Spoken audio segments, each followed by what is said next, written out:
Is to say that after the health break, I know you have already on your mandazi, you have the energy.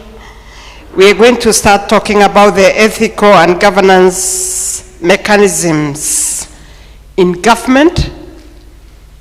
And yesterday, our guests, we had a very interesting discussion on talking about the all of government approach with Jasper Mbiuki. And I was surprised that when we are asked what is government, who is government, we almost were not sure whether we know. It's because we have never paid attention. We thought we always knew until yesterday, isn't it? You know what a state is? What is a state? What is government? What's government? What's administration? All those things yesterday, I think it was very good to end the day so that you continue knowing going forward, you are serving the current administration of William Ruto. So one of the documents you must know is the plan. And when you come to the interviews with us, we may ask you to tell us what the plan is, capital P. If you're in the campaign, it was called the manifesto. Now it is a plan. But more importantly, that plan, even the big four that we are dealing with, the other administration, are all anchored on other documents that were there before those administrations. I'm not going to preempt. One of us here has worked in those areas, the Vision 2030, with my colleague Wainaina. We went around the country trying to tell the people how to understand the Vision 2030, which is just a few years. I don't know whether we have achieved. We are still trying to achieve. But the plan, we need to know it so that we can be relevant in our execution of our duties as we help the administration, the current administration, achieve its goals. But I feel good that I'm only speaking to the choir or preaching to the choir. You all know it, and you all know how much responsibility is on your shoulders to make it happen. I was want to greet you. And then greetings, there it comes. And as usual, with a lot of love. We love you. Let's appreciate Madam Commissioner very well. Mnakumbuka ile hardware na software? Mnakumbuka eh? Madam Commissioner, tuko na makofi style nyingine kidogo, makofi ingine mpya. Ngoja uone. Hardware, software, hardware. Mwake igwa. Kwani tuko mbele. Asante sana, thank you so much. So at this point in time, nataka nikaribishe our panelists. We were supposed to have one lady by the name Elizabeth Adongo, who is the County Chief Officer for Agriculture, Food Security, Livestock in Siaya County. But due to unavoidable circumstances, amekosa flight. Sawa, amekosa flight. She's not going to be able to make it today. So you will bear with us today. Our panelists, all of them are gentlemen. So tutakubaliana na hali. Sawa. But instead of Elizabeth Adongo, we have Barnes Pongo Asumo, who is the Legislative Assistant to Honorable Otiende Amolo, who is the MP, Rarieda Constituency, Siaya County. He holds a Master's in International Relations from USIU and a Bachelor's in International Relations at Maseno University. Please welcome our speaker today, Mr. Barnes Pongo Asumo. Karibu sana, karibu, please take your seat. Karibu pale. Na mnamuona pale, he's a young person kama nyinyi. Kwa hivyo, I'm sure he's going to be able to relate well. Karibu pande. Please, asante sana. Thank you. Mpatieni software moja. Software. Software. Software. Hardware. Asante sana. The next we're going to have Jaindi Kisero, who is here. He came very early, the columnist for the Daily Nation and Business Daily. He's the former managing director of Economic Affairs, Daily Nation, the East African former editor of the Weekly Review and former business editor of the Daily Nation. Currently a regular columnist and contracted writer for Daily Nation and Business Daily. With a round of applause, karibu sana, Mr. Kisero. Karibu sana, karibu sana, karibu sana.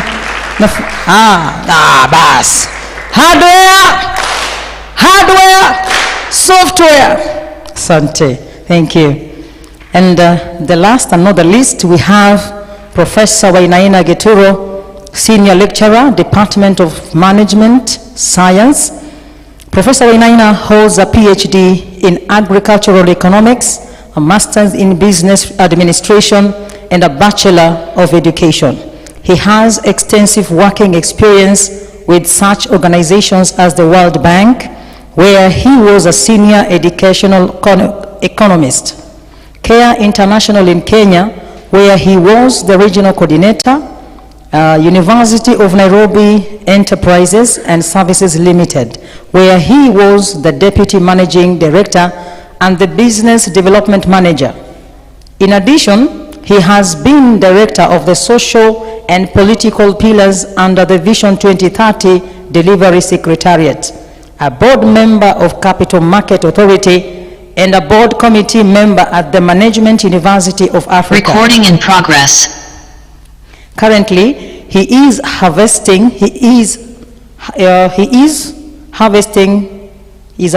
and management, financing education and capacity development for effective implementation of Kenya Vision 2030. Round of applause for Professor Wainaina. Makofi mazuri kwake. Hardware, software. Karibu sana, karibu sana. Wacha tuanze kitu, alafu tujitayarishe kwa maswali, alafu tutakuwa tunachukua maswali kutoka kwenu. But before that, nitawakaribisha wote, kila mmoja, every one of them watasema jambo, and then from what they're going to say, from their different kinds of topics they're going to handle, we will now take questions from them, from you. Sawa sawa. So I want to welcome the youngest. Karibu sana. Take over now. Karibu sana. Yes. Good morning. First of all, I'm happy and privileged to be amongst you. In my introduction, I think the one thing that strikes and which bears relation with you, most of all, apart from the topic, is the fact that I was inducted into public service through a program that bears exact semblance with PSELF, and it's called Governance Internship Program by Hesabika Trust, and it is delivered through a multiplicity of other institutions, including Kenya School of Government, Judiciary Training Institute, and a lot others, and Center for Parliamentary Studies. And what that program sought to achieve and still seeks to achieve is to raise values-driven leaders for Kenya's governance. And their philosophy is that you don't just sit behind, look things happening badly, and keep quiet about it, or just join the bandwagon. So they thought one way of translating concerns that we have in our country and in our government is to raise leaders. So they have a program just like this. Yours are emerging leaders, but that one, the small difference is that one begins with those who are getting into public service. So I am happy to be amongst you and to see this. I was in the first cohort, and Madame was also part of that architecture in her own small way, and we've had a conversation in that. And for that, I really appreciate these efforts that you have. I am here on behalf of Honorable Otiende Amolo, member for Rarieda constituency, who was to be here, but due to an urgent parliamentary commitment, I've had to miss, but he has sent me to convey to you that he would really love to be here, some other time, because he had committed to be here, but for that commitment. I was asked, upon arriving here, to try and speak briefly on my perspective working in Parliament and National Assembly, on the institutions and mechanisms, especially related to Parliament, that ensures ethical governance. And I will, without any further ado, delve into that. I'm also ready for any question as related to my experience into that, in that perspective.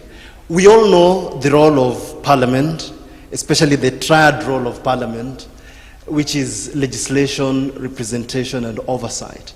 So through this triad of a function of Parliament, how is that institution, upholding or promoting ethics and governance in government? And it follows that exactly. So first, legislation. Parliament works to enact, laws, that define ethical standards, governance, and mechanisms in that respect. And what comes out are laws, that address things like corruption, that establish mechanisms of transparency and accountability. And examples of these are numerous, and which I believe you all know. Acts such as the Leadership and Integrity Act of 2012, which sets ethical standards, among other things, to ensure that leaders uphold integrity, or not even leaders, but public officers, and of course, leaders also. We have the Public Officers and Ethics Act of 2003, which provides a framework for ethical conduct for public officers, and it outlines responsibilities of public officers and also establishes mechanisms for resolving of disputes and all that. There are still several others. We have Anti-Corruption, Ethics and Anti-Corruption Commission Act of 2011, which empowers the Ethics and Anti-Corruption Commission to prevent corruption, to investigate, to set ethical standards in that respect. And there are many other acts of Parliament. We can speak of the Public Procurement and Asset Disposal Act of 2015, among many more. So that being the first role of Parliament in upholding and promoting ethical governance. The second one, also related to the role of Parliament, is oversight. And in oversight, I could speak to three things very briefly. Oversight in three aspects, that is. First is constitutional oversight, where Parliament ensures that the government or actions of government aligns with ethical principles. So, which principles are entrenched in the Constitution. Another aspect of oversight that Parliament does is scrutiny of actions, of government actions, especially actions of the executive branch of government, and this Parliament does through committees and through parliamentary sessions.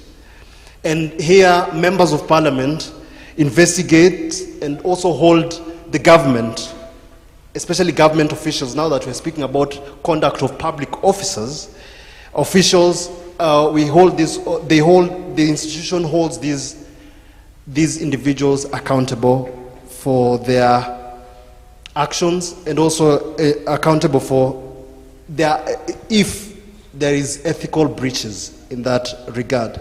And the third aspect of parliamentary oversight is the scrutiny of legislation. So Parliament receives proposed legislation from various sources. So as part of oversight, Parliament examines these proposed legislation to see if they align with the national values, they align with the constitutional provisions, the principles set in our constitution and all that. So that being the second role of Parliament. There are other roles of Parliament apart from representation and still related to these, and which also ensures promotion of ethical conduct in public offices, such as approval of budgets. You know, why do Parliament have to approve budgets? This is to ensure that public funds are allocated transparently, because they are declared there, and in accordance with ethical principles, so that there is no misappropriation, there is no embezzlement, and all other forms of corruption. And also, this process of approval of budgets also ensures that mismanagement of funds and corruption is mitigated or prevented. Another role, outside the three big roles, is confirmation of appointments of public officers, and that is one way in which the institution contacts or comes directly to people, especially holding senior positions in government, face to face, to scrutinize them and to see if they fit, you know, or sieves them through Chapter 6 of our Constitution, whether they meet the threshold of integrity. So these key appointments are confirmed by Parliament to ensure that these individuals their level of competence meets the constitutional threshold, and their own personal conduct also meets the ethical standards. Lastly, related to that, Parliament also ratifies international agreements in many other respects, but also with regards to ethical conduct of public officers in government. And why do government have to ratify? Why do Parliament have to ratify, you know, these treaties related to corruption or ethics and all that? When Parliament does that, Parliament commits the entire country to global standards of ethical government. It's good that the country matches up to the global standards of ethical governance. Parliament has done this, and some of the conventions or treaties or international agreements that Parliament has approved over the years, to mention but a few, is first of all the United Nations Convention Against Corruption. That one was ratified in 2003. We have African Union Convention on Prevention and on Prevention of Corruption, African Charter on Democracy, Elections and Governance. That one was ratified in 2011. We have international, which this one we all know, and there was, I happened to be in a conversation this morning where it was said that the bulk of our constitution, that document, is in Chapter 4, that deals with rights and everything. And Kenya, partly because Kenya, the Parliament ratified early 1972, International Covenant on Civil and Political Rights. So where it's because we are signatory that we subscribe to such global standards. And also ratification of many others. So this ratification places the country to match up with the global ethical standards and codes of conduct. I think I will end there for now. I'll take questions as will be necessary. Thank you very much. Let's clap for Barnes. Hardware, software. Thank you. Welcome, Professor. Uendelee sasa. And then we shall take questions later on after all of us have spoken. Thank you. I'm not sure what's hard software. Software, you just do like that. Yes. One, Software. you just like that. Soft. Soft. Thank you very much. I thought the first shot you asked is to introduce ourselves. Then I think the young task went overboard, but that's fine. Yeah. And pass my regards to Amoro. It's interesting to be here, and let me stand. I think it's better. Okay. It's good to be here because when I look at you guys and I look at myself, it's like the whole world is in front of you, right? We are on the tail end, Mary. And what does that mean? A lot of responsibilities. A lot of responsibilities, really. So I'll probably talk about a few things later on what I didn't want to share with you. I didn't want to move from up there to being practical. My experience in government, what did I find out? What is there you should find? Like one thing I found in government, you can't do anything. There's always a circular. Hata ikiwa ni marriage, iko na circular. Yeah. So those are the things I want to share with you, but I'm happy that I had opportunity to be in government, opportunity to be in academia, and now still in academia. Beautiful country we have, we must protect it. Hakuna mtu mwingine atatoka huko, ni sisi. Hakuna wengine. So I'll be talking more of sharing my thoughts on really what I want from you. But I want you to leave with one, keep us moving on. Is somebody called, if I can get him, he said a very interesting thing, and this is what I want you people to really take from this, even if I don't talk after this. He's called William Kelly. He said, I'm not afraid of failure.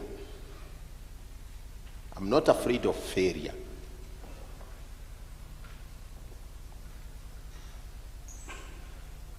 But I'm afraid of succeeding at things that don't matter. He is not afraid of failure, but he's afraid of succeeding in things which don't matter. You could be the best thief in town, right? Take that, it will take you places. So I'll come second shot in terms of sharing my thoughts in it. And I suppose he's my good friend to my right. Yes. Asante sana. Hardware, software, hardware. Karibu sana. Thank you very much, ladies and gentlemen. I'm very honored to be in the presence of young people who are coming up. You know, there are some mistakes we like making as Kenyans. I mean, if Willie Mutunga would have been here, I would have said the former Chief Justice, sir, the Commissioner, all protocols observed. I don't know what that all protocols observed means. Have you tried translating it in Kiswahili? Mkurugenzi, na nyinyi mbaki, wengine wamebaki. So please, if you have a chance to speak to people publicly, don't say, I'm trying to plead with you. Don't say, the other thing mistake we make is to say, my names are Johnson Jaindi Kisero. Please, even if you have 10 names, it's my name is. Just whatever. Now, a bit of credentials. Who am I? I have a background in economics and finance. Then I did postgraduate training in journalism. So then all my life, I've been writing about the national treasury, budgets, central banking, capital markets.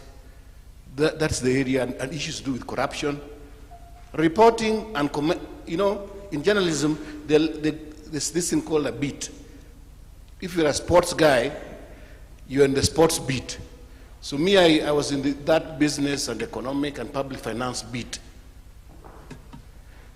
When you've written for a long time, they now allow you to start commenting on the subject, because the subject matter, because they think you know your subject.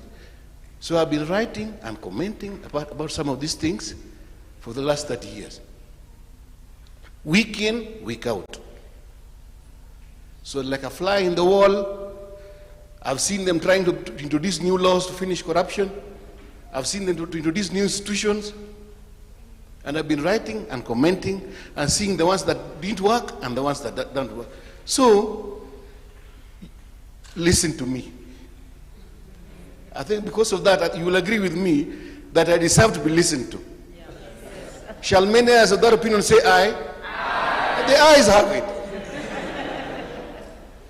When I joined the civil, when I joined the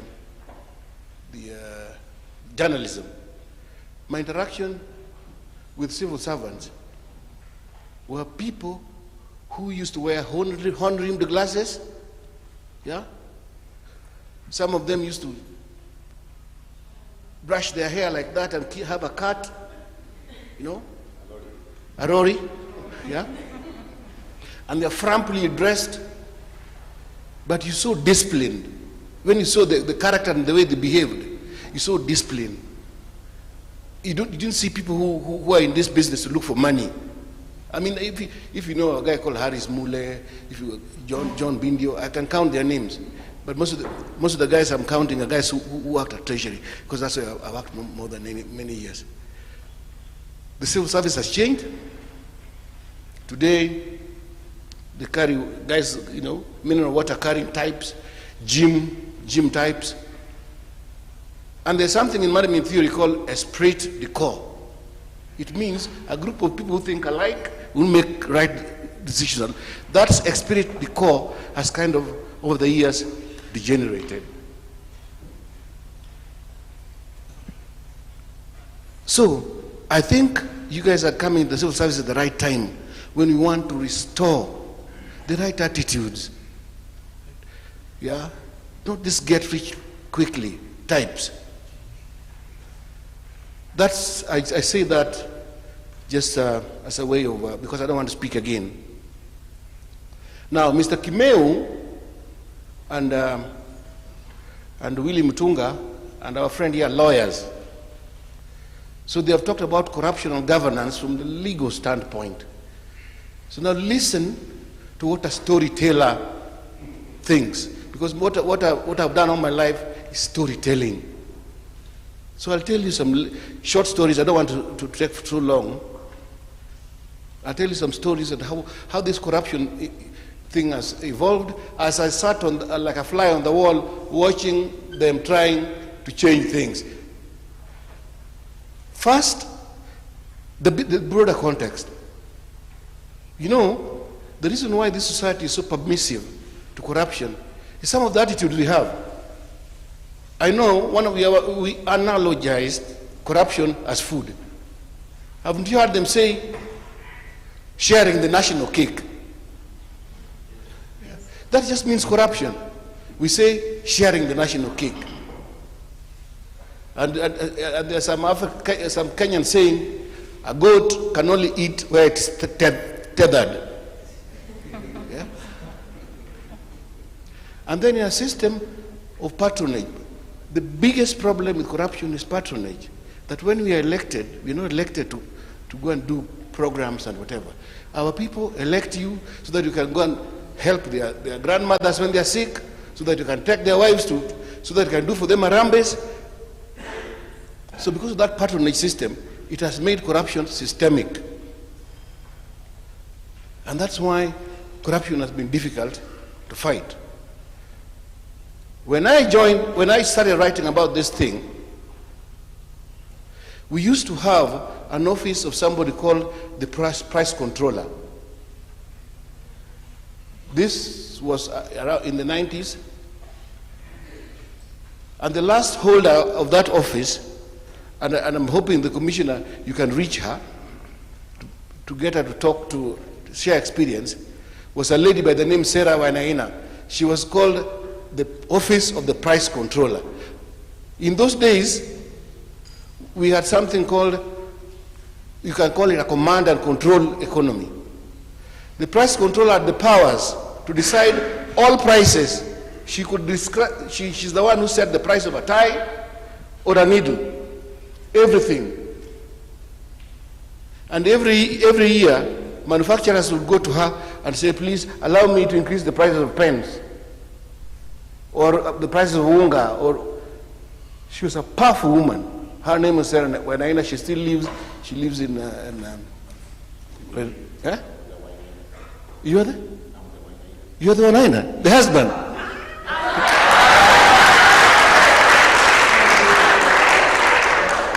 Thank you very much. You guys can't take a I've been trying to convince her we do a collabo, in terms of writing, because she represents a very, very important regime in the economic history of this country. She was very powerful. She was one of the pillars of that command economy I'm talking about. There was another second pillar of command, it was called import control licensing. If you wanted to import anything in this country, you had to go to Ministry of Trade and get an import license. Be allowed to import. You couldn't just import the way you wanted. The other pillar of that system was for the Foreign Exchange Control Department and Central Bank. All dollars earned in this country belong to the government of the Republic of Kenya. So if you are a coffee exporter and you exported coffee, if you got the money, you are given shillings and you surrender the dollars to the government. So there was a group, a committee of Central Bank, whose job was to decide how to allocate. Even if you wanted to buy an air ticket to travel abroad, you had to go to Central Bank. Now, why am I giving those examples? It taught us that if you give so much discretionary powers to an office or to an individual, there must be corruption. If you give somebody so much powers, control and power, discretionary power breeds corruption. That's what we learned, and that's the theory we came with from university. When we came from university, trained in neoliberal economics, we believed controls were bad, and these things were dismantled because of the World Bank and the IMF under those things called structural adjustment programs. So Mrs. Wainaina was told to go home. Her office was closed. The office of the price controller was closed by one Musalia Mudavadi, if I can remember well. He's the one who announced those foreign exchange control were also dismantled. We went into a system where you can get dollars everywhere. That import department also was controlled. There's an important thing to learn from that system. So some of the richest Kenyans, indigenous Kenyans, came from price control department, they came from import control, they came from forex. Those control regimes is where we incubated our first big businessmen. That's the role of corruption in society. It's a controversial view, but that's what happened. So we were told to liberalize by the bank and the fund. When we liberalized, for example, the foreign exchange control regime, we realized that the government realized they're not getting enough dollars. So they said the best thing is we should start helping exporters. So they introduced something called export compensation scheme. So if you are an exporter, you are given some compensation. That's what brought this thing called Golden Bag. Because smart fellows came up with ideas of manufacturing documents and going to make claims from the government, making billions. They made billions of shillings. That thing nearly collapsed the government of this country. But my point is, the command and control regime did not control, only added corruption. But even when we liberalized, because the World Bank and the fund told us, it just also created corruption. So it's not. So we liberalized. The second thing, what this thing is called now second generation reforms. Same guys, World Bank, IMF, they came and told us your procurement system is foolish, useless, introduce new laws. So we introduced new laws and we created this procurement, the procurement authority we have today.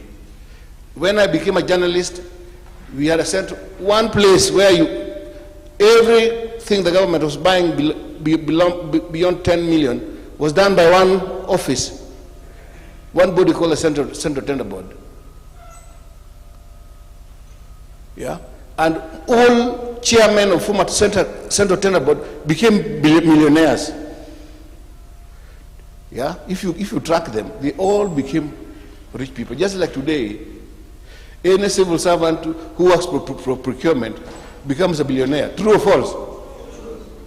Or in accounting department. If you go to the rural areas today, they have built concrete jungles. If you find somebody, a new house there, somebody tells, who jamani or procurement? Who jamani, you know? Why? Yet, the clever fellows from Washington are the ones who told us to change the procurement regime in the way we did. The point is, corruption does not die. We have failed to build good traditions ourselves, relied on these foreigners, and we have introduced institutions that haven't helped us. I was hearing Kimeut praising EACC. EACC came because of the IMF and the World Bank. We didn't sit together and say we wanted an anti-corruption authority. And that's why if you go to Uganda, there's an EAC commission. If you go to Tanzania, if you go to Zambia, and Tanzanians even have an ethics commission, a group of guys who sit on armchairs and decide that this is the ethics. A group of bureaucrats. Because we have been taking ideas from outside and implementing here without thinking. So that if you look at what we call the whole integrity system, start with the Auditor General, there's another one called Commissioner of Budget, which came with the new constitution. This year is also involved in corruption investigation. The asset recovery lady, there's another one called FRC. We have anti-corruption institutions flowing out of our ears. Yeah?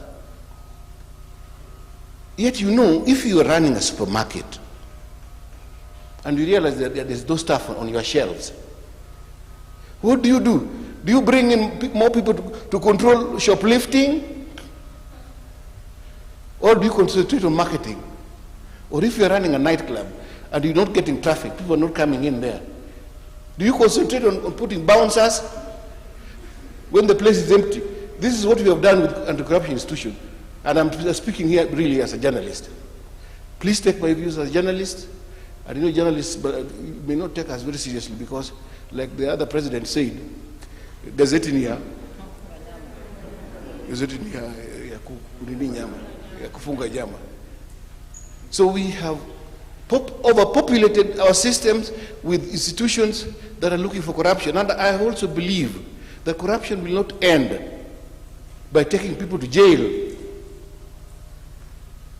Yeah? You will fill our jails.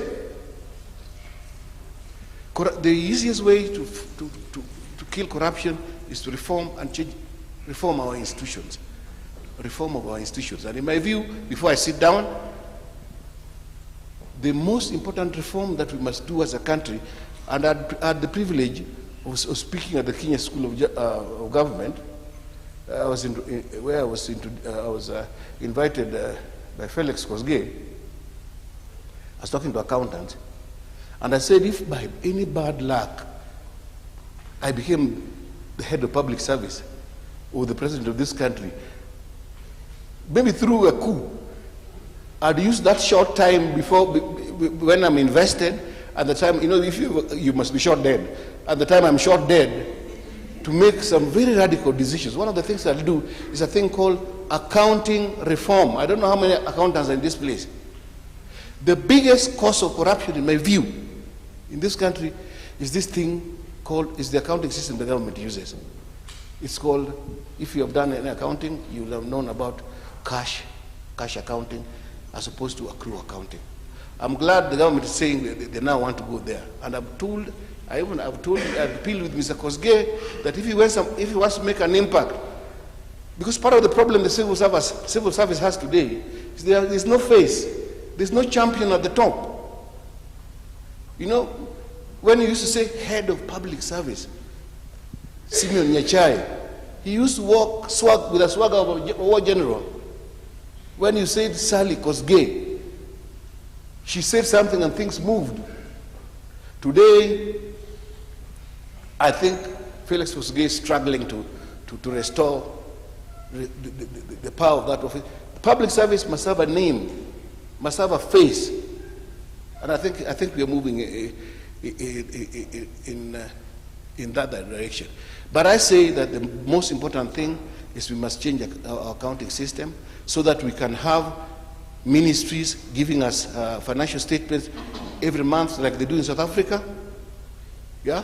Today, if you know something called an asset register, if you go to the government to find out from the accounts, if you see an asset register, there'll be nothing. They'll just show you on the door of an office. There are 4 computers here. Old-fashioned, antiquated accounting is the source of, in my view, the source of corruption. When I was a student at the University of Nairobi, towards the end of the month, as we were wandering around town, you would find that employees of banks will be burning at the end of the month, burning the midnight oil, turning those things they used to call NCR machines, working up morning. Why? Because they were doing accounts. They were doing trial balances of every account. Today, you do it on a button, pop, because of technology, like that, by creating something called an ERP. The government one is called IFMIS. I know everybody here knows about IFMIS. The government tried to put this IFMIS, yeah? In the first place, they didn't buy all the models. So instead of helping fight corruption, you remember the NYS scandal, where some Kamba chap was sitting in Machakos and committing government and making payments from Machakos. We must have a modern accounting system, accrual-based. Then you kill this thing called pending bills, because you'll be accruing. We need it so that the government can have one single account at the central bank for all ministries. Today, the government is in no position to know how much money it has in one full day. It doesn't know. So sometimes the central bank goes to the market to borrow money when that other ministry has a lot of money in its accounts. So you're borrowing your own money. So the biggest and most important reform that we must undertake, in my view, if you want to fight corruption, is to move to accrue accounting, to move to a modern accounting system, accrue accounting. Let me leave it there. Thank you very much.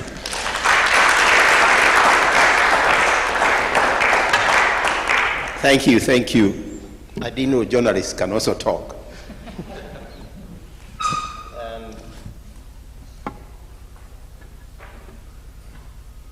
I want to see the police officer there and everybody, and the guy who asked he must campaign. Who was it? Somebody said that he must campaign. Yeah, excellent. Yeah, you're part of the system, we must. But before I share my thoughts, let's recognize one very strong civil servant who passed on yesterday at 100 years, Henry Kissinger. Those who know about Henry Kissinger perhaps changed the whole foreign policy in the US and the whole world. He's actually who broke the curtain between East and West Germany. He passed on yesterday at 100 years, a very, very strong politician. So is happy to be here. And we heard about the Constitution. He has eloquently talked about the issue of corruption. He has talked about all those things in Parliament. If there's one thing I hate, is going to Parliament. Those guys treat you like trash. If you have gone to Parliament, they treat you like trash. I think you need that PR with those guys there. Right? And we can fight it. We can manage. As we say, if you go to Tanzania, wakona tofauti sana na sisi. I'm so happy I'm going there for 2 weeks.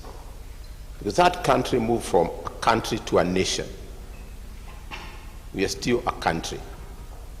Hiyo ndio challenge yetu sisi. But corruption is not an animal there. Whatever is not an animal, it's within us. It's human beings. And I'm happy. How many people are from the counties? Anybody? Show of hand. From the counties? All mixed up, huh? County governments. No? This is national. Excellent. So we have a responsibility to change the narrative. It's us. 3 things perhaps we need to do. The first thing, you must appreciate your public servant. Whether my brother there is a police officer, first and foremost, you're a public servant, and you are there to serve the citizen of this country. They are the one who pay taxes. Again, to mambo ya police officers. Something I hate is going to a police station. Monday I was there for somebody banged me on Saturday. The way you are taken around, but that's a discussion for another day. But I appreciate the point you raised. We need to appreciate the police officers. Those are the people who walk in the night when we are sleeping. Have you thought about that? Those guys, they do tremendous, and there are some who are fantastic. We must appreciate. Na mwalimu. I've been a mwalimu for a long time. I started teaching in 1982 at the University chuo huko Nairobi, muhadhiri wa chuo kikuu. Secondly, as a public officer, you must appreciate you serve the government of the day. You serve the government of the day. The 5 pillars Mary talked about: agriculture, housing, health, the highway, and the small enterprises. We must serve the government of the day. However, I'll vote the person I want. I do recall one time as public service, we went out. The Constitution 2010 we have been talking about here, it was being voted no because of the churches. The churches say it was not a good constitution. For example, in the gay marriages. Kibaki, Mudhaura, Francis has talked to them. Francis Mudhaura, a gentleman. That man walks in Nairobi, he doesn't need escort or security because he's a straight man. They told us, go tell your parents the Constitution is good. So we went as senior public, and we convinced our parents. And they were very interesting because in the rural area, wanasikiza mambo ya kanisa sana. Sivyo? They brief in church, Gishagi. I said, hey, watoto tumefundisha, ndio wananitea M-Pesa. They changed. We went there as public service because we had a duty and responsibility. We serve, and as you get into government, you serve the government of the day. Vote, but don't make your opinion known which side you are. The dangers are, a new government comes in, you might find yourself in difficulties. Vote and participate. That's the first thing I would really like you to do. Second, you must appreciate and create what we call social capital. Social capital. The person you're seated to will probably end up working together with them. There is no way that office you can work without looking the other person. One day you cry. Umeenda kwa mdosi. I remember a lady, when I was the Vision 2030 as a director for social and political pillar, the DG then, Mugo Kibati, now he's Telecom, kind of a very interesting CEO. And he gave me the responsibility to recruit his PA. And when I was given that responsibility, I asked the girl, I was the chairing, so everybody's asking questions, have you ever cried in the office? She told me no. Okay, if you get employed, prepare to cry. And surely, within a month, she was crying. And what kind of an animal did you give me here? Is that time, my brother, you feel raw? There's that time you feel you want to cry? And you know, the beauty of walking in the rain and crying is so nice because people don't see your tears. But when in the office, lazima, you must lean to somebody. Create some social capital. There'll be issues of corruption, temptation. Talk to your sister here. What's your name, Kairetu? Yes, you. Viola. Talk to her. She'll probably have the same thing she's going through.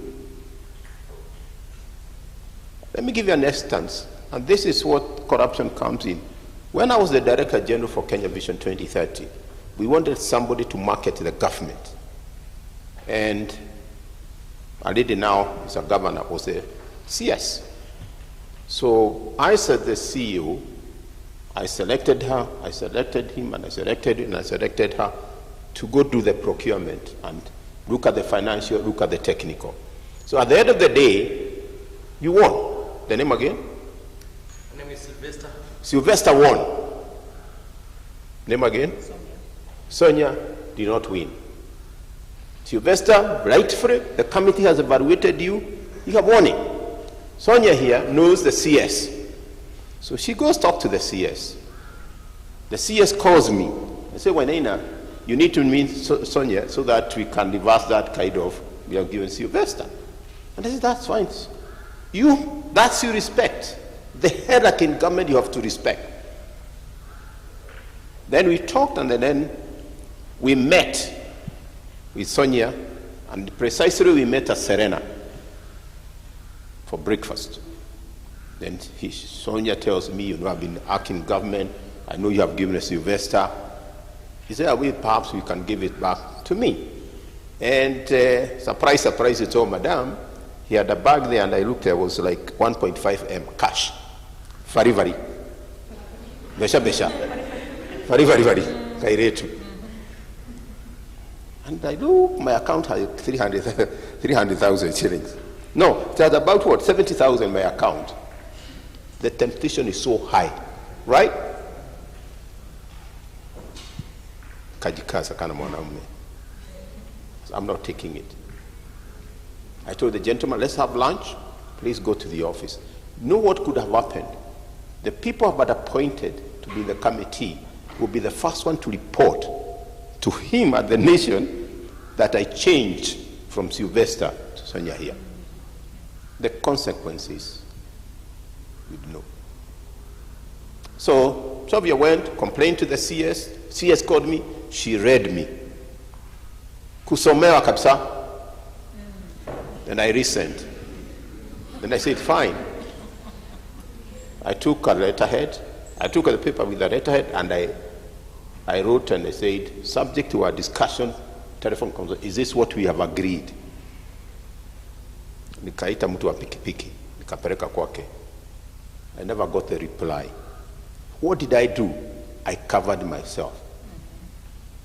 Officers, it will be tempting. A CEO, as we talk, of a water tower has been told to change the same I'm talking about, afraid of being told, please do not change. And it's being told by politicians. It will be very tempting. How would you shock that? Have a social capital. People you can share what you are going through. Corinthians says, if the heart thinks it's important, what will the legs say?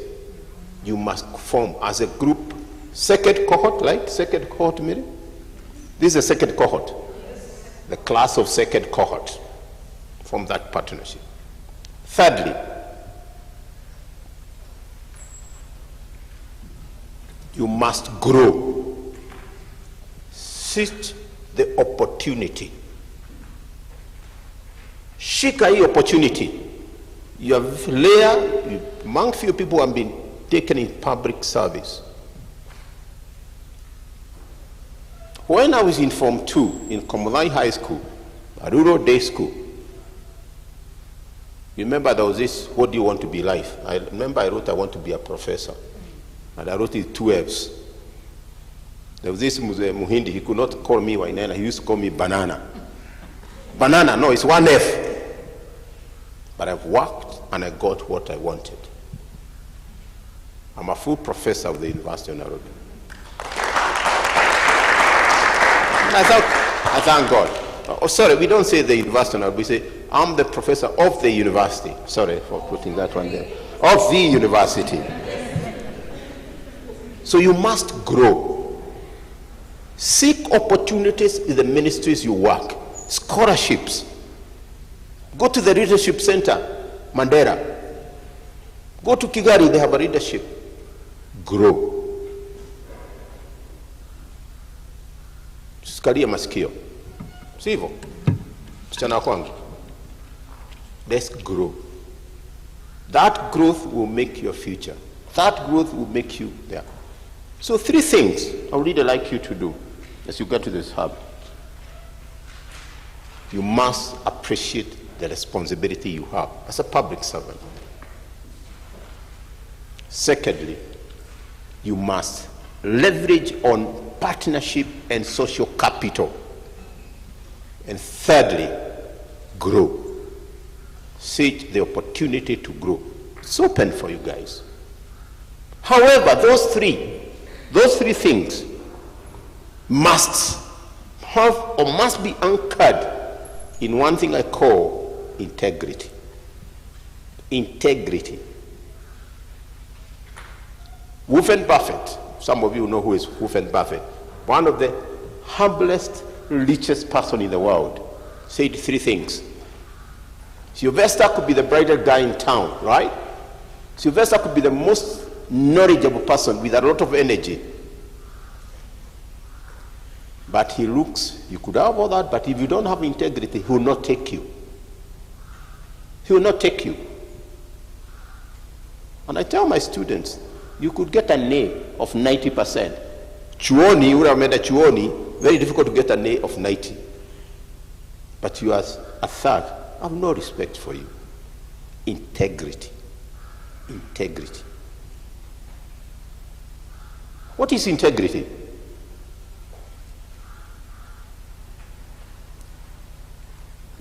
The gentleman with the tie. What's your name, sir? Peter? You look familiar, but Peter, in a scale of 1 to 10, 1 being the worst, 10 being the best, how would you rate your integrity? You give himself a 10. Right? The lady next to you there, what's your name again?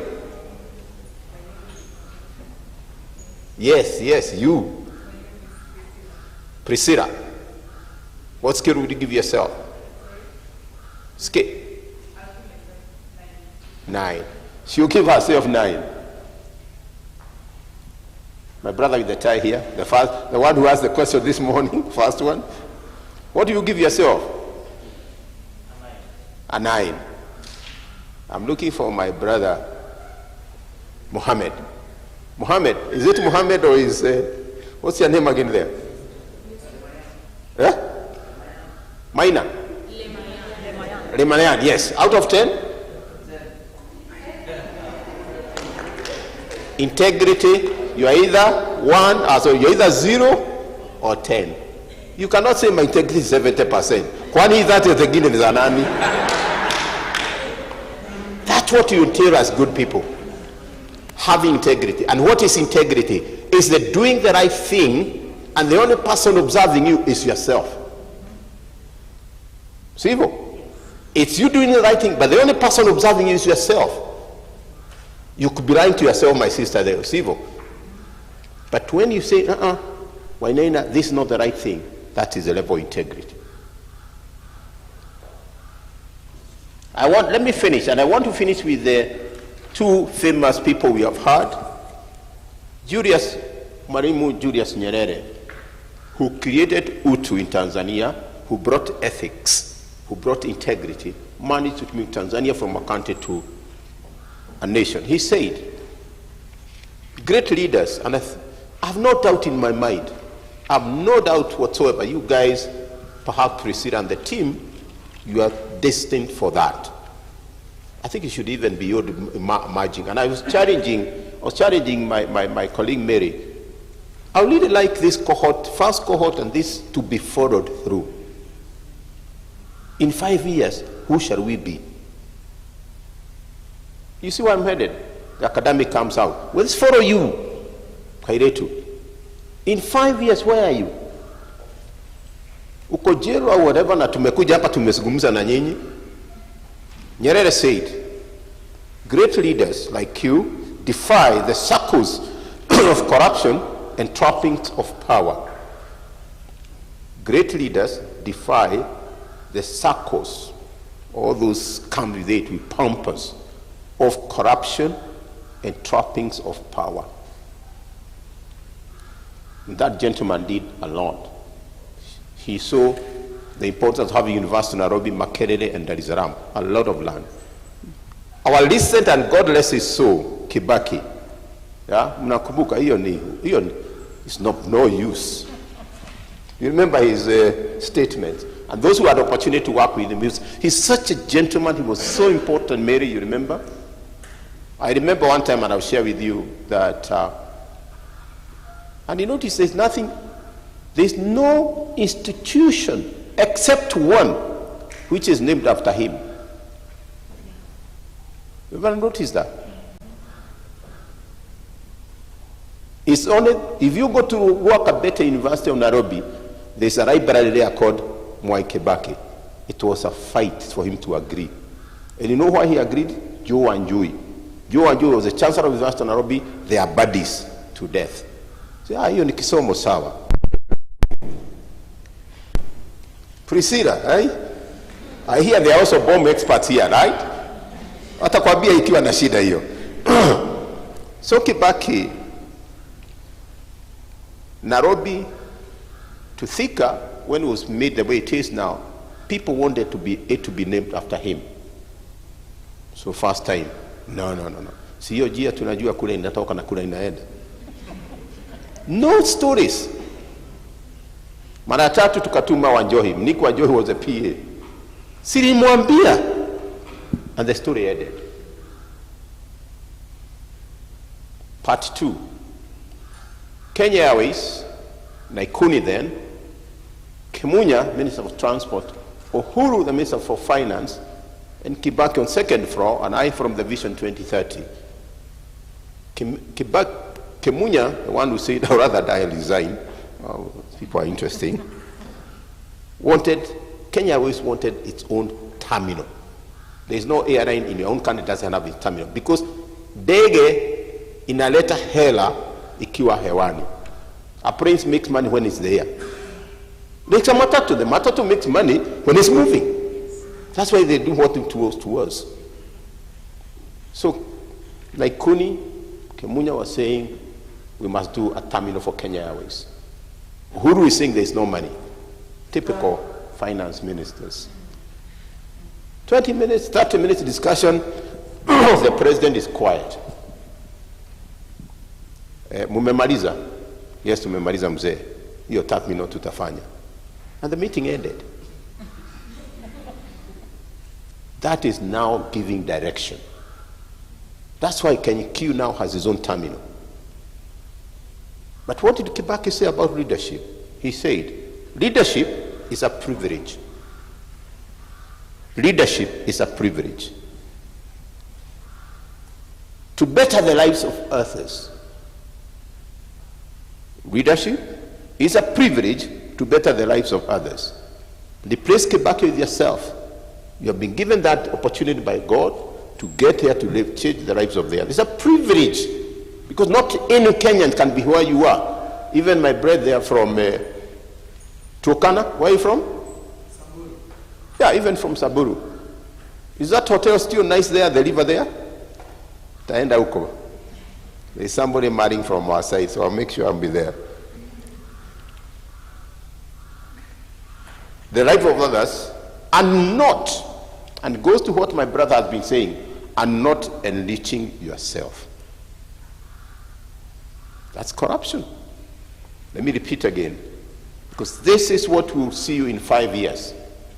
We'll do that research study. If Mary agrees, we can actually do it. We can do as academician, Mary. We'll trace you and we'll say, in 5 years, did you change the lives of Kenyans? Did you enrich yourself? That's leadership. I want you to read that shot I have now. Sorry, I'm taking a bit long.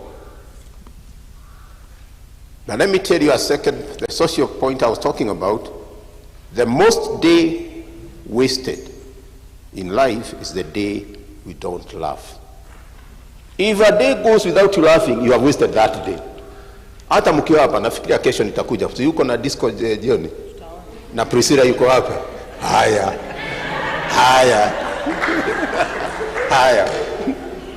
A day wasted without laughing. A day without laughing is a day wasted. Officer, police officer there, laugh, my brother.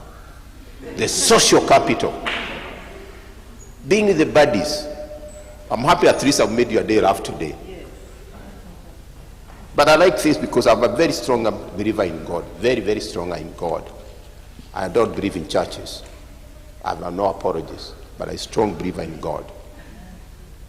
If you see the moon, you see the beauty of God.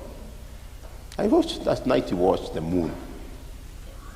If you see the moon, you see the beauty of God. If you see the sun, you see the power of God. The sun is so powerful. If you see the moon, you see the beauty of God. You see the sun, you see the power of God. And now it goes to hardware and software now.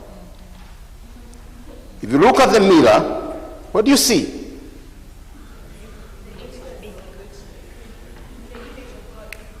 Look in the mirror, what do you see? Creation. When you look at the mirror, you see the best creation of God, Allah. Beauty, power, and what you're referring to, the best creation of God. Enjoy your academic achievements today.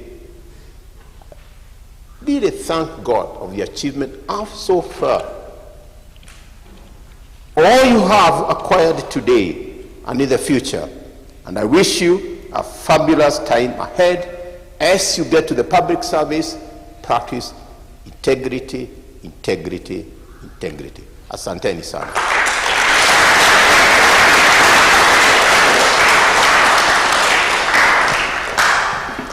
Sema we. Fundi wa mitambo, naomba ushughulikie hiyo echo. There's echo. Asante sana. Wow. This was very, very nice, very productive. I have learned a lot myself as well as these young fellows. Kweli mawongo. Tumesoma, si ndio? Simnaona wote hawa wamekaa hapa, all of them have experience in whatever offices that they have, si ndio? And before I take questions from you, niwashukuru sana. Sana. Our brother, ama nitamwite brother, nimwite elder brother, si ndio?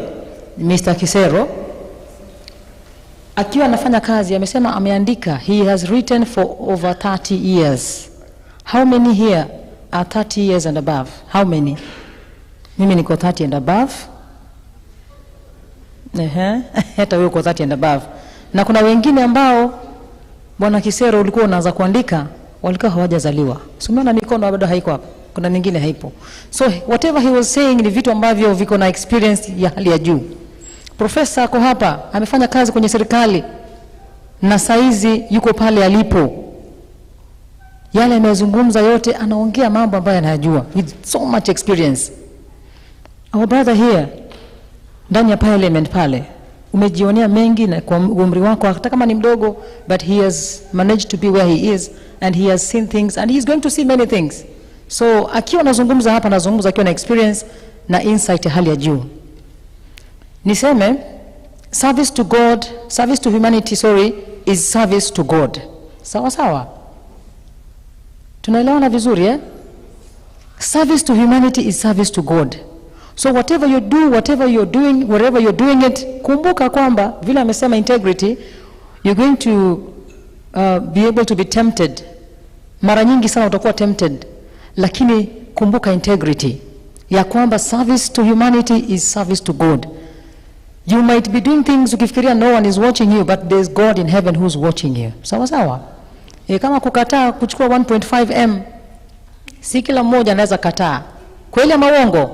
Hata hapa ndani sio wote. I'm sure wengi hapa ambao mmekuwa trained, mmekuwa mentored vizuri, hiyo ni kitu ambao utafanya. But there are those bado labda hawatakuwa na hiyo temptation na watachukua ile 1.5 na wafanye mambo ambayo hayafurahishi Mungu na hayafurahishi serikali yetu ya Kenya. Ni sawa sawa? So nitawakumbusha story ya Bible ya Nebukadnezar ambapo Mungu alimuinua sana. You will go Google research, read about it and see. Watu ambao Mungu aliwainua sana wakafika level kule juu, wakajiona wenye mamlaka na wakaona wamefika na hakuna kitu kingine itawatoa pale. And this guy decided kwamba there should be a golden statue ambayo itakuwa watu wanaabudu wapende wasipende. Na akasema kwamba nguvu yake ndio imemsababisha kuwa jinsi alivyo. Alright? Na kwa sababu Mungu yuko mbinguni, akaangalia akaona kwamba nimekupatia mamlaka and this is how you're going to do this thing. What happened to him? Mungu alimshusha chini na akamnyenyekeza. Maandiko yanasema kwamba alikula na wanyama wa porini kwa miaka 7. Akanyenyekeshwa na Mungu. Sasa usitamani Mungu akunyenyekeshe. Kumbuka kwamba wewe hapo ulipo, there are many people who applied for those jobs that you applied. Right now you're working in those offices. So many of you. You can remember that panel, you can remember that interview, you can remember that shortlisting, you all remember. National Police Service, unakumbuka mlikimbia kiwanja watu wangapi? Wengi sana. Kwa nini wewe ulipata? Why did you get this job? Kwa nini uko kwa hiyo ofisi? Kwa nini Mungu anakutaka kwa hiyo ofisi? Anakutaka kwa sababu anajua kwamba you have the capacity to deliver to his people. Sawa sawa? Mungu anajua kwamba you have the capacity to deliver well to his people, the best creation. Tumeambiwa na professor hapa. The best creation, that is the other people that you're serving every day. God knows you have the capacity to serve them and deliver. Sasa wewe kama Mungu, God is counting on you. And then you entertain nonsense. You entertain vitu ambavyo havina integrity. You entertain nonsense. Unajua Mungu mbinguni atakufanya nini? Atakutoa hapo. And man, hebu kwa hii serikali professor na ndugu zangu ambao tuko hapa, ukikaa bila kazi, hebu niambie tu saa hii kwa mfano your salary may delay for 3 months. What happens? Nini ina happen? That is a delay. Sasa huna kabisa kazi, huna. Na ulikuwa umezoea sasa kula Villarosa Kempinski, ulikuwa ushazoea kwanza maisha yale ya juu, ushazoea maisha ya juu kidogo tu.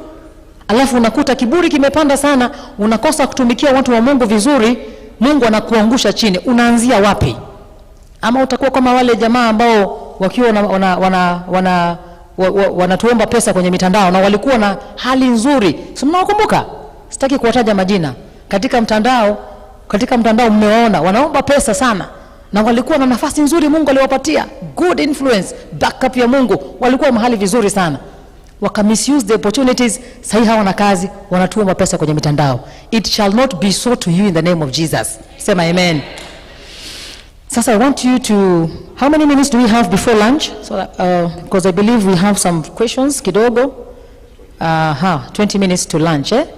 I think in those 20 minutes we can take few questions and then we continue from you mention your name as you ask your question. Sawa sawa. So by show of hands, how many do we have?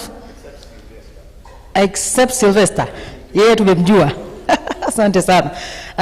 We will use this mic. Nitashuka chini as I continue to to continue. Sawa sawa. Ni wangapi? Tuone by show of hands. 1, ni wengi. 1, 2, 3, 4, 5, 6, 7, 8, 9, 10. Sawa. Si tutakuwa brief. Let me acha tuanze na ladies because we need to be represented. Karibu sana. Kofi moja kwake. Please state your name.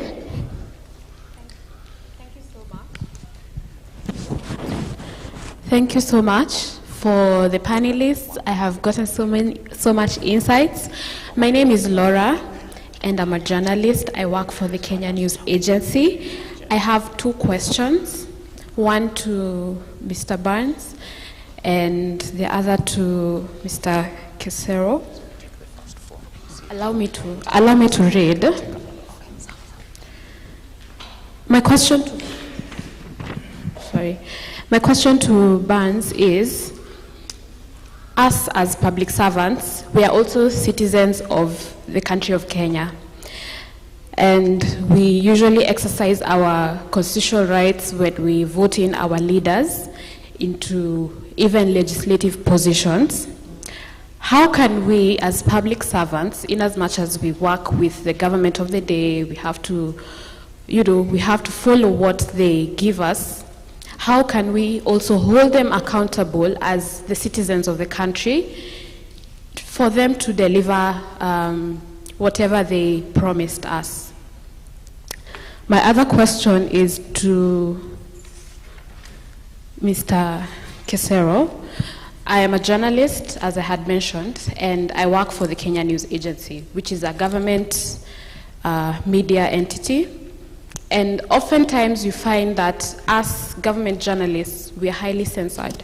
So in terms of, you've talked a lot about corruption and writing a lot about corruption.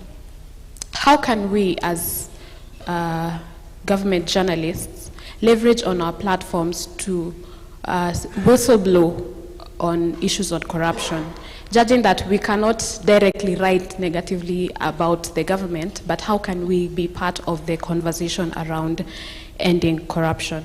Thank you so much. Asante sana.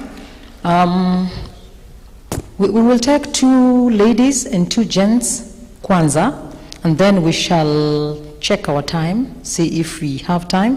Kama tutakuwa na wakati, we will reserve that for the next session ama wakati mwingine. Sawa sawa. So I need a gent now. Sylvester. Sawa. Karibu. Thank you. Prof, thank you so much. Team, immediately I finished my university, I was in search of job. And I tried many things. I joined private, that is Safaricom PLC. And in my 3rd month, I saw an advert in Kenya Vision 2030. And guess who was advertising? Mm-hmm. It was Prof. Wow. In his department, social, we call it SP, Social and Political Pillar. Yeah, SNSP. So immediately I applied and I joined, but you are leaving by then. Eh? Yeah, you're leaving, but then you left Adam Wagola, who is currently there. So I'm a product of his leadership because every document that as a program officer I could benchmark what is in his name. So Prof, you've really inspired us. In that sense, you've talked about integrity as a thing that we do things right way when even not being monitored on. Having served as DG, VDS, probably where would you say we are headed as a country in terms of implementation of this blueprint? Because of late we see no light coming from that end. Thank you, Prof. Asante sana Sylvester, thank you. A lady, nimedominate sana huko. Nikuje pande hiyo. Do you know the lady? Wacha chukue pale. Sawa, asante sana.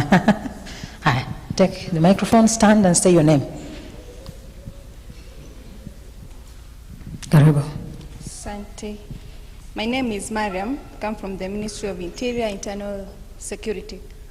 Well, my question goes to Mr. Barnes. You said you work in the parliament. My question is, why is it so easy for the Senate to reprimand a common wananchi than the people in big positions? Like in the case of Ms. Njeri. she was brought forward to the cabinet to answer serious questions, while we all know the other names, big names which were mentioned. Why is it so? Asante sana, thank you. Aha, agent? Oh, all right. Kuna mwingine kule? Wacha nichukue table moja, nitaambiwa niko bias. Please. Thank you. My name is Larry. How are you, Prof, and the team? Mine is just, I've taken a lot of what you've said, and there is one concern that I have. I've discovered that in Africa, especially in Kenya, we don't like competent people. We don't lack competent people. In fact, we are the stronghold of human resource. The three of you speaking there can even head a nation. We can take you to a beaten nation and then you head it. The three of you with full soldiers, you'll head it up to the end. But now the issue that I had is, you look at the civilized nations, what they do is preparing the next generation to take in the mantle. From where you are to where we are preparing it. And that brought me to one question. Is it possible, Prof, from where you sit with your experience, that in a leadership course like this one, Prof can just pick only 2 people as a case study? They become your personal mentees. You even meet them after 3 months, wasikuchokeshe, just one day in 3 months. Then you tell them, what are you doing about your lives? Then maybe they tell you, you know what, Prof, I applied for a job, but it's not coming through. Looking at your phone, oh, so Fulani is the recruiter. Nambi, I have an integral guy to employ. Because when you are talking here or doing all this, when we get out of this place, there will be opportunities of us serving in positions with integrity. Unfortunately, a lot of us will not end there because of this thing called godfathers. How I wish that all of you prominent people, we can have godfathers in you. Me, I believe in facts. You cannot survive in Kenya without a godfather, because even if you believe in God, he becomes your father. If you believe in Allah, he becomes your godfather. We can't work in vacuum. So my challenge is only adaptation. Is it possible for all of you to be adapting? Either one, after if there are many, one. Do you know what we'll do in 10 years? If Prof or the others will just take one person. So in 5 years, you make sure that this person has moved. He will challenge another one under him practically over the years. So you'll find out that in 30 years, when you look back and see the people that are behind you, it will be amazing. Because my fears is, the Vision 2030, the way it was made, it was so tangible, practical. We had a vision as young people. We saw our future, just like the African Agenda of 2063. But the people who are doing that, unfortunately now, they have aged. So getting even that vision that Sylvester was saying, and congratulations for getting there, is not easy. So we really need to understand in our one-on-one. So mine is just on that, on mentorship and networking. We need to build what you are saying, inculcating it into these people. In public service, we are around 700,000 or 800,000. So we'll get lost in between those numbers. Asante.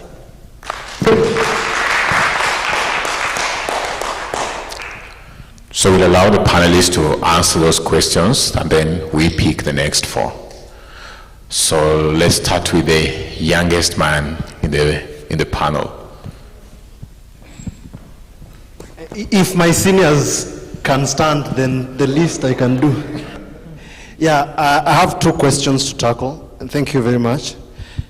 The first one from Laura, I believe.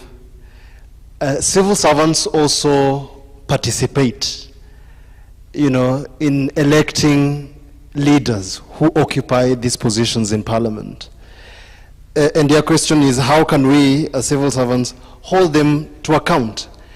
We were here, the topic now is ethical and governance mechanisms. And when we're talking about ethical and governance mechanisms, we talk about institutions. Now, in my perspective, one of the main institutions, apart from state and all that, is an institution we call democratic accountability. Democratic accountability. So so how can we leverage, how can civil servants leverage, or indeed any other citizen, leverage the institution of democratic accountability to hold their elected leaders to account? And speaking with relation to Parliament, there is one that is always least explored. I don't know why, is, whether you are a civil servant or just any other citizen, you can always petition. There is that channel of petitioning your elected representatives, because they represent you in Parliament. So people don't always exploit. People hardly petition, but I would say one of the ways in which you can hold them to account, among other myriad ways, is, and through Parliament directly, is through petition. Petition your members of Parliament. Petition your senators.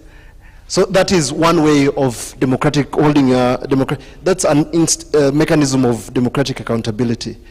Another thing, another avenue also related to this is people hardly participate in what is called a public participation, which I believe most of you also, most of you take part in or coordinate or whatever. The democratic public do not, most of them, do not participate in these things. So decisions that end up being made are made without them. So I think whether it's through petitioning your members of Parliament or participating in, or being part of these public participation programs are two good ways to begin. There are more, I believe. Oh, yes, I think she had asked something about the big fish and the small fish, yeah? Madam there? Or you want to go for it? Oh.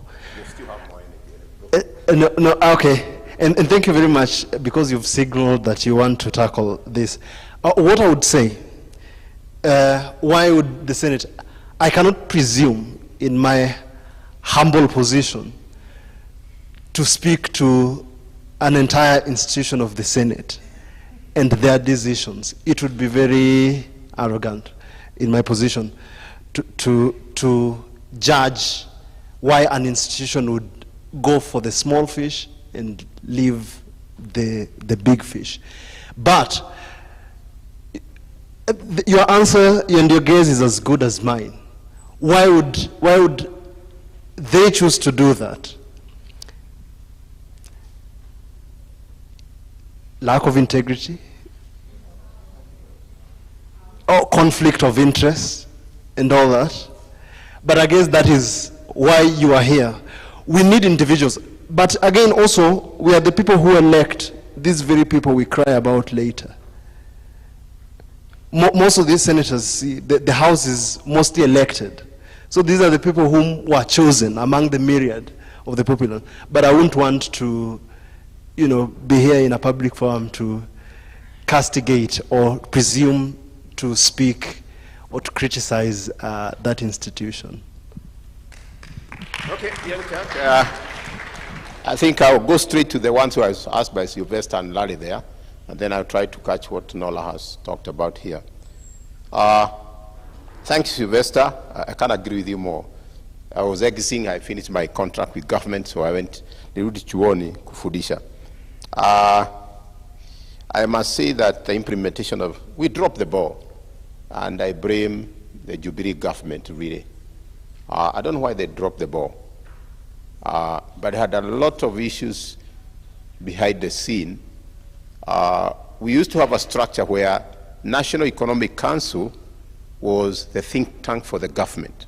Then the Vision 2030 was the one really implemented with the ministries. And Uhuru was then chairing that meeting. In his wisdom, or lack of it, he never attended meetings. And I remember Lady Choka, David Ko, another guy from South Korea, very prominent people who have turned their country into what they are. They went to complain to the president. And the president, having appointed that, Kibaki was not happy with Uhuru. So he called him, and I think he was red or something like that. So when they came to power, he poured a cold water on that. And that downhill. It was a very thought-through process that you are telling Kenyans, this is where we shall be. And if you don't have a plan, I said in Form 2 what I had in my plan. If you don't have a plan now, please find something else. So I would say out of 10, I'll give it 3 out of 10 now. But it's something we should. Indeed, the SDGs, Sustainable Development Goals, they borrowed from us. So like a copy and paste. But please don't copy. We used to have a guy in primary called Kamau. He was very good at doing the hard work, but he was very poor in academic. So he would copy from Priscilla, and then he would so when he's copying from Priscilla's work, he writes even Priscilla's name. I do not know how the teacher knew that he copied from the other person. Copy with some sense of responsibility. So Sylvester, that's it. Ready? I'm willing and able to take 2 in this cohort. Mary, give me 2. A man and a lady. And let's talk through. I think that's what Rally is saying. There is you learn more from experience. You learn more by doing. It's not by just being told what we're telling you here. Imagine, I could be one of the thugs in town here, Mkola. There's a guy we went to bury some times back, and alikuwa anaitwa nani Moishi. You know, it's like Wainaina Moishi.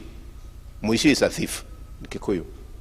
And then Father Wamugoda, I don't know whether you have gone to, anybody who has gone to someone of Father Wamugoda. Wamugoda is very blunt, and he said, now why are you praising all these guys? This guy we know was a thief. And from there he said, no, he was Kenyajui thief. I cannot come here and talk to integrate to you, and I'm the one messing up with my students. You can't teach integrity.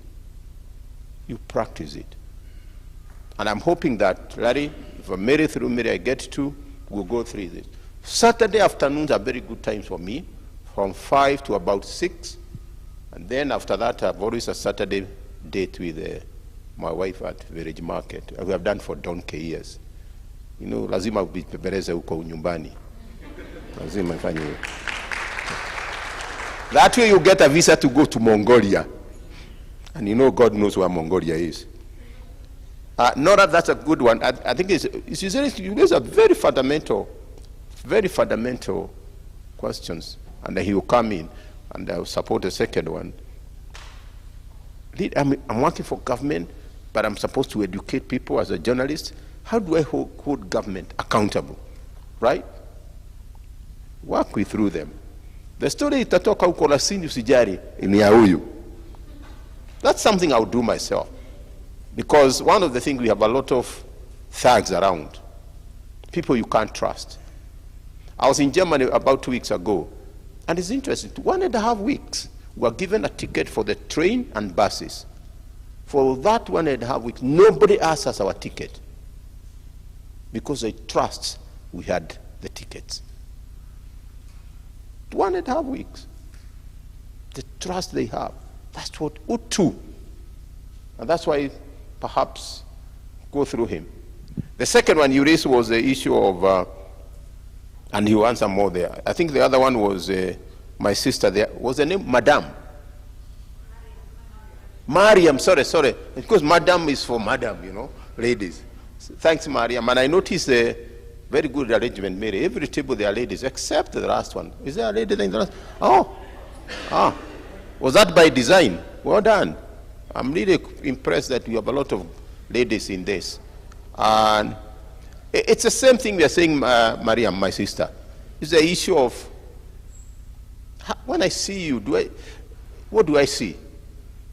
I went with my jeans the other day to Strathmore. Of course, they didn't have those. You have to be well dressed there. And this girl, she came me there, and I like. Later on, she was apologizing. I'm actually, in the next 3 weeks, I've actually be her boss. Yeah? Of course, you develop her. Not telling you go develop that. But I think it's all lack of really respect for each other. I can't say anything else. And as I pointed out to really, you go to that parliament, God, thank God, never go there. They treat you with contempt. They treat you like trash. And you know what? Serve humanity, you're serving God.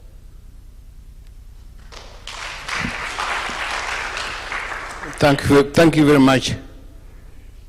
Let me start by addressing that lady, Madame, about Anne Njeri, because I investigated the story and did a story.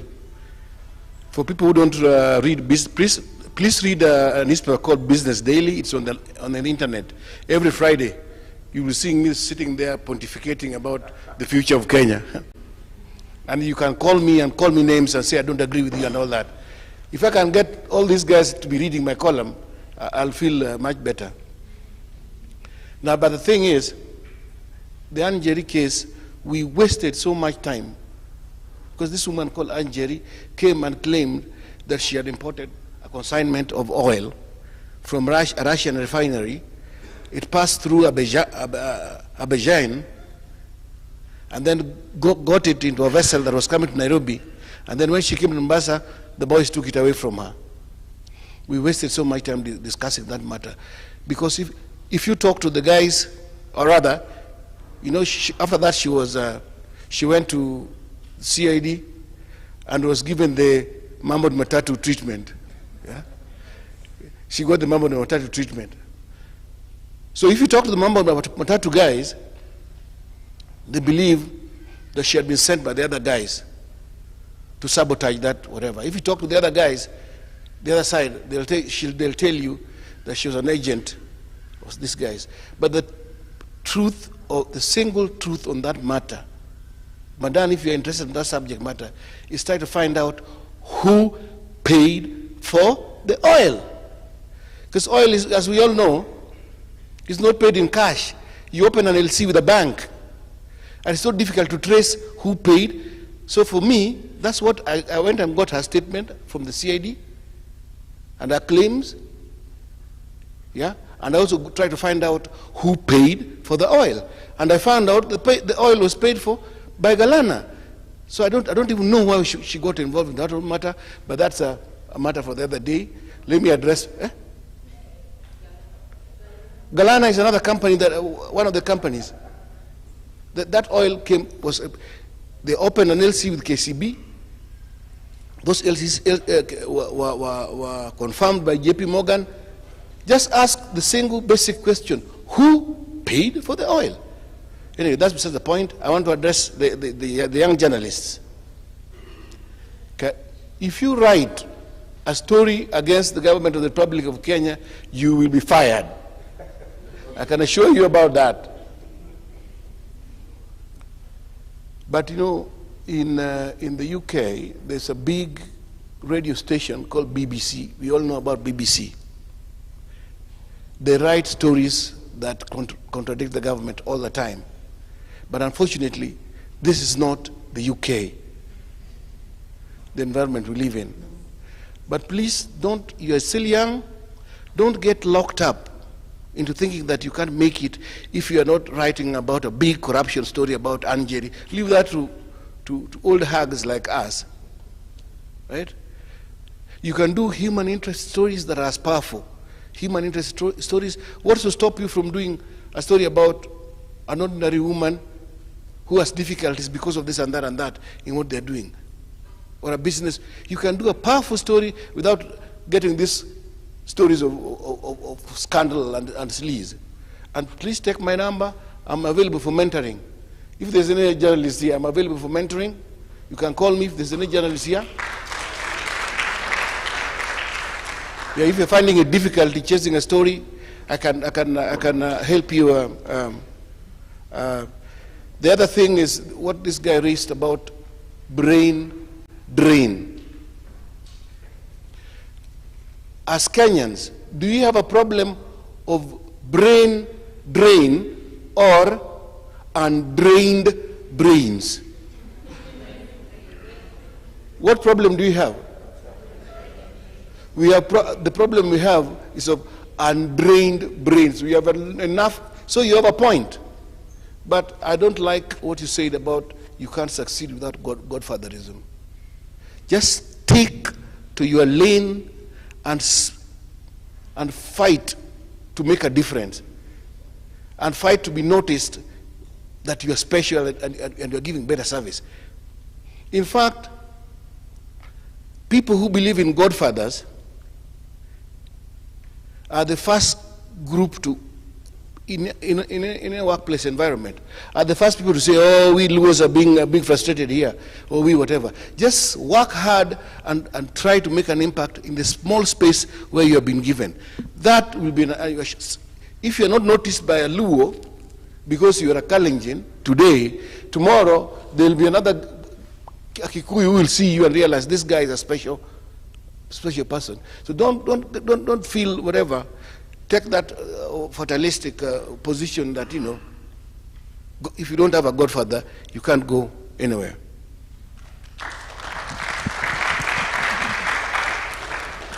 Wow.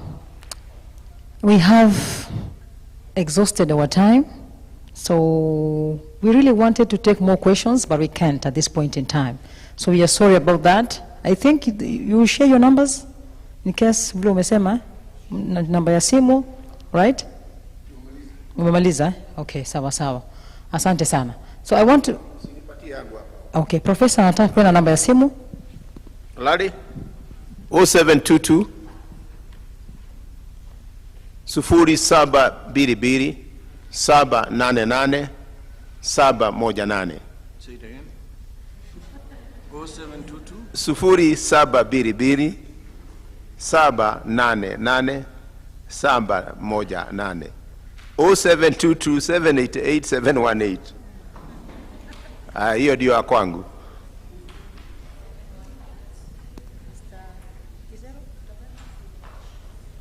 This one is always in the newspaper. Mine you can find always in the newspaper. Read me on Sunday to see what I think about why Ugandans have decided to buy their own oil from us. I'm always on the newspapers on Wednesday, on Nation, and on Friday. Friday every day, but on Nation, whatever, quarterly. But on Sundays I'm always there. And you have an open email you can send to me, whatever. And on the issue of whistleblowing, let me tell you, in my own professional life, my best source of information are civil servants.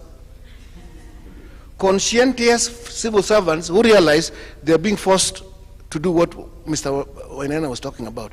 I had a friend, a source at the National Treasury, who I have never known him to date.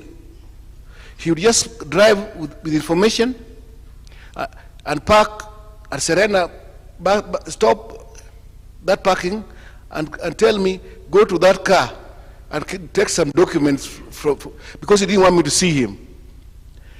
And as journalists, we are sworn to protecting our sources.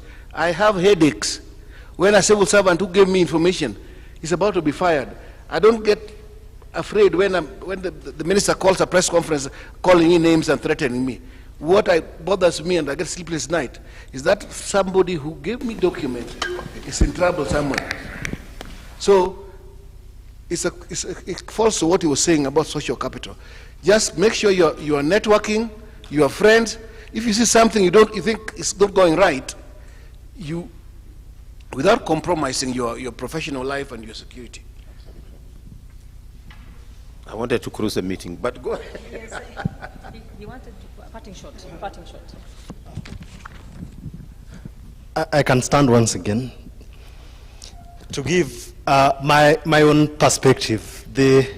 What I said was from someone, but now to talk to you as what I believe my fellows is it has been, even in this presentation, on the course of our discussions, much of these institutions, mechanisms, you know, all of them, most or at least most of them have been decried for their inefficiency, because we have, like it was said, Kenya has the best, like one of the best constitutional frameworks.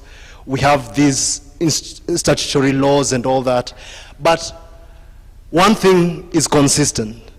Corruption in this country is rampant, and we mean rampant in an industrial scale. So it seems to me, and that's why I believe we are here, that these institutions in and of themselves are not sufficient. They're not sufficient. So what do we need, really? What we need is a crop of individuals, you know, who have internalized these national values or these values of public service. What we need are individuals who embody integrity. We need individuals. What is needed are individuals, you and I, who are committed to ending corruption and to stand for integrity. It is these individuals, you know, who, if positioned to various spheres of influence within government, and who are faithful, you know, to be constrained by these institutions and mechanisms that will bring positive change we want to see. And this is what I might say to you. Be that person, be that individual, and be the change you want to see in public service and in this country. Thank you. Wow. What a powerful session that we had. Sindio, tumekuwa na session mzuri sana. We have learned a lot and we are grateful for the panelists today. Thank you so much. We have, you wanted to say something, Professor? Nimesikia ukisema unataka parting shot. Oh, you're good? Uko sawa, asante sana. So, the one who's going to give vote of thanks, because of is it Banz, eh? Banz, eh? Your name is Banz, eh? Nani atoa vote of thanks? Banz. Please come, please come, please come. Tumpatie kofi moja nzuri. Asante. Thank you. Good afternoon. Mmechomeka with knowledge is Banz. So mmechomeka with knowledge. Mumeiva. Pass. This young man is challenging us. I want to believe when we see such a young man as us seated here, oozing wisdom and knowledge, we feel challenged. That wherever we are now, we have the chance to be somewhere tomorrow. So it's upon us to do something about it, perform within our capabilities, and don't hesitate to do well in whichever position you are, or rather in any assignment that you are given. And for you to be somewhere, it is all dependent with how you do the things that you're told to do, isn't it? And the key thing is, I'll refer to whatever session we had yesterday, kuwa muungwana, usikuwe mshenzi. Sio? So that's the same thing. Integrity is core in whatever responsibility that you will be assigned. Thank you very much for your words of wisdom. We appreciate you. So I want us to clap for Banz, but we'll do 3 claps, 3 stamps, and 3 this. All right? So can we do a standing ovation for Banz? I will refer to that song. How about a loud of applause? Standing ovation, isn't it? You know that verse in that song, if you remember? So let's go together. 1. Okay, I'm not good with clapping, but we'll do it well, isn't it? Let's go.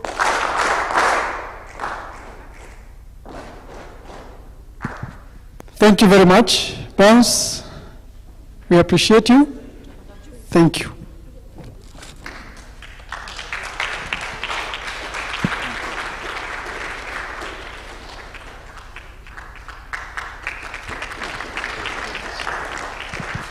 Asante sana, thank you very much. And the second one who's appreciating, Professor, karibu sana, njoo hapa juu. Karibu. Ni heshima kubwa kusimama na profesa Sisi kama viongozi Ibuka tunashukuru kwa uwepo wako leo. Mimi pia imekuwa ndoto yangu kuanzia primary kuwa profesa, na niko na imani siku moja nitakuwa kama wewe.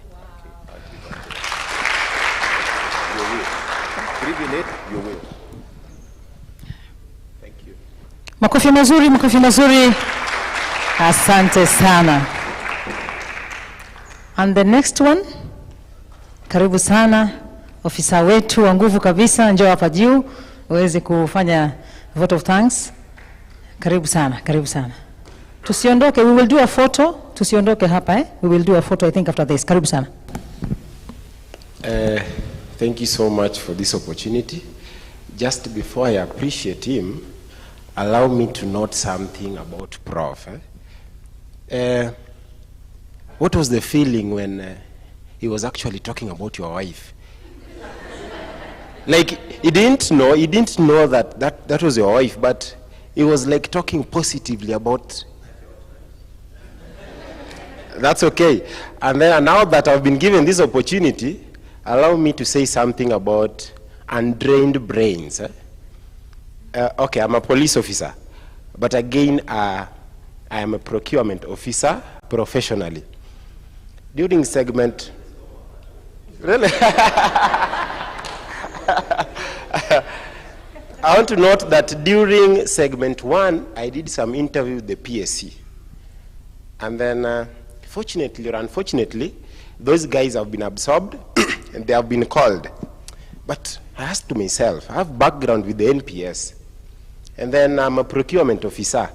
I saw some of my 300 colleagues who were called, they were posted in the National Police Service headquarters. So I'm like, these people, like, they weren't seeing me. Why didn't they take me? But that's for another day. I wanted Madam Commissioner to note that. So I really want to appreciate you so much for the insights and the good work that you're doing outside there. And we're so glad. We've gained a lot. And I know you've really impacted on each person in this room.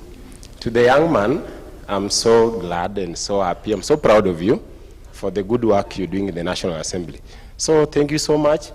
Before I hand over this, I think we're going to give 5 factorial claps. Okay? Okay, let's do that standing, please. Let's start, please.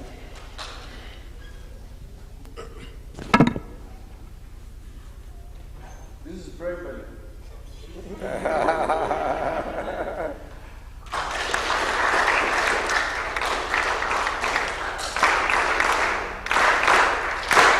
Yes, that's a factorial.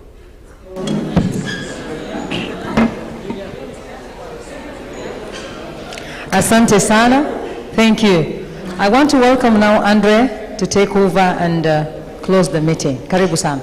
So, Sonia, you've been doing a very good job, and now that everyone has something to take home, it will be injustice if you also don't have the good gift pack with the good writings of ELF Africa. So I have one fellow who will give us a summary of how was it like to have you there on stage, and then finally he will give you the gift pack.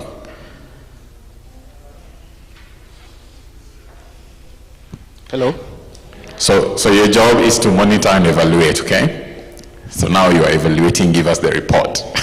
So I think we have enjoyed a lot today. I have to admit that when we were coming for the session, I was kind of worried that I might fall asleep if we are going to view some slides. So it's interesting that today we had more of a discussion, which I think every one of us had to concentrate. So to our MC, Sonia, I think she has done a wonderful job. Yes?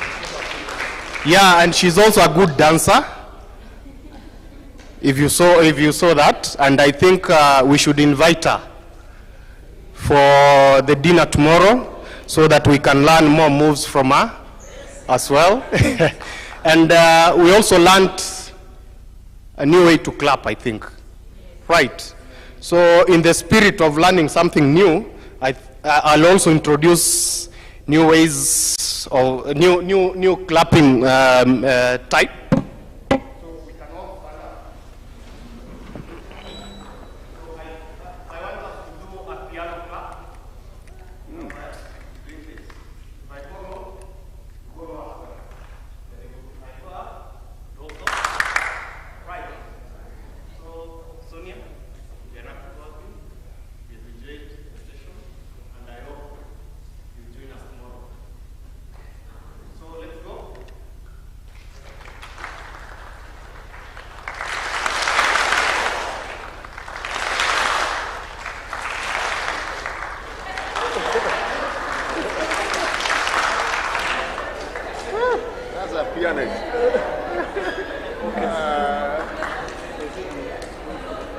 Oh, there's a photo.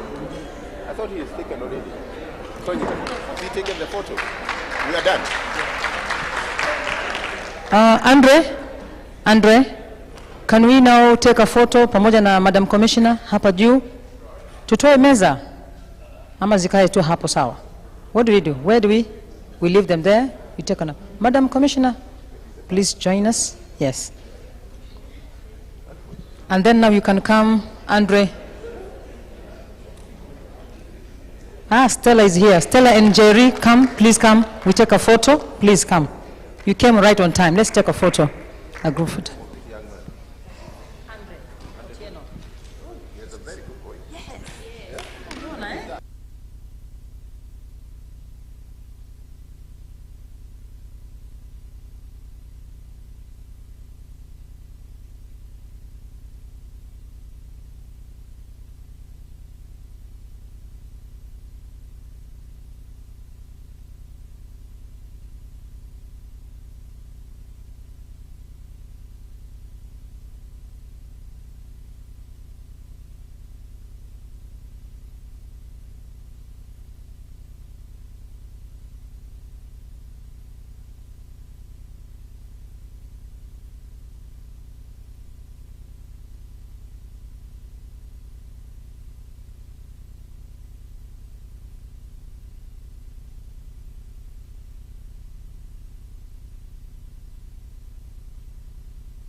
Okay, so lunch is ready. We're actually the ones late for lunch. So someone wants to pray for lunch? Volunteer? So you don't want to? Okay, thank you.